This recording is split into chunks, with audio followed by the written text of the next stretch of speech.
The movie revolves around Lane Mears, a young Gorky high school student who lives with his sweet but peculiar family. Lane has a strong but weird obsession with his girlfriend Beth. In the morning, Lane leaves the house to go skiing, but before he leaves, his dad scolds him about his new car, a 1967 Camaro, which had been sitting on their driveway since he bought it. He had recently purchased it but had been unable to drive it because the car was faulty and he couldn't fix it. From across the streets, a girl stared at him from her window. She's a foreign exchange student from France who had just come to live with a family across the street from Lane's house. The woman that she had come to live with, Mrs. Smith, calls her son and introduces her to her son, Ricky. It was evident that she was trying to set up a relationship between them, as her son Ricky was very socially awkward. On the road, as Lane drives his battered station wagon to school, he comes across two Japanese drag racers. They were brothers. One spoke no English, and the other learned his English from watching sports and listening to Howard Cosell. They always taunt him whenever they stop on the red light. They make fun of him and try to race him, but his car just couldn't take it and he gets in trouble instead. He goes with his girlfriend for the ski team tryouts, and there they meet the captain of the ski team, Roy Stalin. The K-12 was kinda like the hardest place to ski in their town, and at that point, only Roy could ski it, and he had become sort of a celebrity for that. Unknown to Lane that his girlfriend, who he was madly obsessed with, was madly obsessed with Roy. Lane, who's a skillful skier, does a great job, but Roy doesn't accept him to become part of the team. On his way home, he gets a voice message from his girlfriend Beth, telling him that she couldn't be with him anymore as he wasn't popular enough, and that she wanted to be with Roy instead. They had been together for 6 months and she was effectively leaving him for Roy. Lane felt devastated. He goes home and tries to hang himself, but he quickly changes his mind. He goes out with his friend Charles Damar, and there he tells his friend that maybe if he could ski the K-12, Beth would finally come back to him, but his friend brushes him off. Later that night, he goes home, and at the dinner table, his dad scolds him about his defunct 1967 Camaro littering their driveway. His mom tries to sweeten the mood and she tells him about the exchange student that had just come to live with their neighbors and asks him to go welcome her sometime. He leaves his parents and goes inside to see his genius but socially awkward 8-year-old brother Badger. And Badger almost blows him up with a laser that he had made in his room. The next morning, the newspaper boy, Johnny, shows up. Johnny is a menacing young boy who regularly delivers newspapers to their house, and he torments Lane's dad by breaking his garage door windows every time he delivers his papers. He tells Lane that he's owed $2 and he hounds Lane about it, but Lane sneakily shuts the door in his face. Later, Lane drives to school, and in class he's called out to the front with a couple of students including his now ex-girlfriend, Beth, to solve a complex geometry problem that he knew nothing about. He ends up embarrassing himself when he hallucinates about his first time with Beth. After class, his friend, Charles, comes to him and encourages him to start playing his saxophone again, and he also tells him that he would like to help him ski the K-12 so he could get Beth back. The breakup was really affecting him mentally. In the school cafeteria, he starts to hallucinate about Beth and Roy, and he embarrasses himself. He sums up his courage and tries to talk to a girl from the basketball team. But that was a wrong move. He ends up embarrassing the both of them, and the boys of the basketball team beat him up. He goes to a bridge and tries to jump off of it, but his friend Charles comes over and encourages him again and tells him that he would help him ski the K-12. Now his friend Charles is a drug addict who, because of the unavailability of hard drugs in their small town, he tries to get high from anything he can find, and this includes stuff like nitrous oxide from cans, snow, jello, food, etc. Later, they go to the K-12 to practice, and things go horribly. At home that evening, he tries to call Beth, but that doesn't go very well either. In the neighbor's house, Money gets an early Christmas present from Roy, and on opening it, she finds it to be a framed picture of Roy. Lane's parents start to worry about him after he destroys their newly repaired garage, and that evening his dad calls him for a discussion. He tells him that he thought it'd be a great idea for him to start dating again, and he tells him to go out with his law partner's daughter, Joan Greenwald, for their end of the year school dance that evening. After a bit of hesitation, Lane agrees.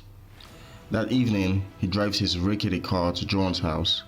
There, she tells him that she doesn't want to go out with him and was only doing it to please her father. She makes him give her half of whatever money he had planned to spend on her at the party. He does that and goes to the party alone. At the party, he hangs with his friend Charles, and sometime later, Roy comes in with Beth and tries to make fun of them. That doesn't really work out for Roy, and soon Ricky also comes in with Monique. He takes her to the dance floor and he dances like there's no tomorrow before passing out on the dance floor. Lane leaves the party and Monique runs after him. They try to talk and Lane finds out that she doesn't speak English, only French, but still there was just this connection between them. Ricky runs out to them. He's desperate to get Monique away from Lane, but she didn't want to leave Lane. Roy comes over with his friends and makes fun of Lane. On his way home, Lane gets hounded by Johnny and his friends who go after him because of the $2 he claims he's owed. Lane manages to evade them and he escapes and comes back to find his 8-year-old brother with a bunch of women who he had learned to pick up by reading a book on how to pick up trashy women. The next morning, Lane goes to work. It's his first day at the job and he quickly gets fired and thrown out when he makes a mess of the place. Roy and Beth are at the restaurant and watch everything happen while making fun of him. Later, he goes with his friend to practice his skiing and things still doesn't go well. He gets home later that evening and tries to delete himself from the gym pool by setting himself on fire. But his mom drags him to dinner instead. Dinner with your neighbors and Monique. At dinner, after a lot of conversation, Ricky's mom tries to light a cigarette after drinking the liquor that Lane had brought to immolate himself with, unknown to her that it was a very combustible liquor, and she blows herself up in the dining room too, but thankfully no one got seriously hurt. In the morning, Lane drives Ricky and Monique to school, because Ricky's mom had been injured in the accident the previous night. On their way there, they come across the 2 Japanese drag racers, who torments them for a race again. This time, Lane hesitates, but Monique steps on the gas pedal. They almost hit some nuns, and Lane crashes into a dirty pool of water. But the experience left him and Monique feeling really happy. Later that day, at their school cafeteria, Roy and his friends come over to their table and tries to intimidate them. They get into a confrontation when Roy insults Monique, and in a fit of rage, Lane challenges Roy to a ski race down the K-12. The winner would become the new captain of the ski team. Roy accepts, and they set the date for the next Sunday noon, which was in 2 days' time. Later, Lane complains to Monique about the stupidity of the challenge. Roy was the captain of the ski team and the best skier by a stretch in their whole town. He tells her all this, and he also tells her about his broken car, the 1967 Camaro, and he leaves depressed to go buy some new ski boots. At the store, he sees the cashier who looked like he had been hit by a truck, and the cashier tells him that he had had an accident while trying to ski the K-12. He drives off feeling even more depressed, and he starts to hear a bang on the top of his car. He finds that it was none other than Johnny screaming for his $2, and he loses him when he drives into a car wash. He gets to the house later that night and finds Monique outside her house in a fit of rage.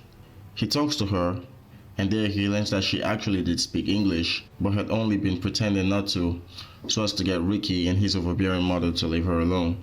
But obviously that wasn't working so well. She also tells him of her dream to see the Dodger Stadium. They talk for a while, and just before she leaves, she kisses him and tells him that he's her friend. The next morning, he comes out to find her under his car, working. She fixes the car and he's astonished. Later that day, they both do some work on the car together, and he tells her about Beth and the reason why he had been trying to delete himself from the gym pool. And then it dawns on him that the ski competition was actually the next day and he hadn't really been practicing at all. Now he starts to freak out, but Monique calms him down and motivates him at the same time. They clean up the car and they both take it out for a ride. On the way, they meet the 2 Japanese drag racers and easily smoke them, like literally smoke them. At night, he takes her to a restaurant on a romantic dinner date, and there he thanks her for all her help, and he plays her his saxophone, which he was pretty good at. The next day, they both go to the K-12 to practice. It was the day of the competition, and they had just a few minutes to practice before he had to go down for the competition. He finds that she's a great skier herself as they ski together, and the practice goes exceptionally well. They almost kiss, but then Charles the Mall comes in and tells him that everyone in their town was already waiting to witness the historical match between him and Roy Starling. Lane freaks out, but Monique calms him down, and then she leaves to watch the match herself. As he was about to leave, he finds that his ski was broken. It had been broken by Charles mistakenly, and as he was contemplating what to do, Johnny shows up on his bike, asking menacingly for his $2. Lane skis down to the beginning of the K-12 in an effort to escape from Johnny, and he gets there at just exactly 4 seconds before they cancel the competition. And they start the competition with Johnny chasing after them, screaming for his $2.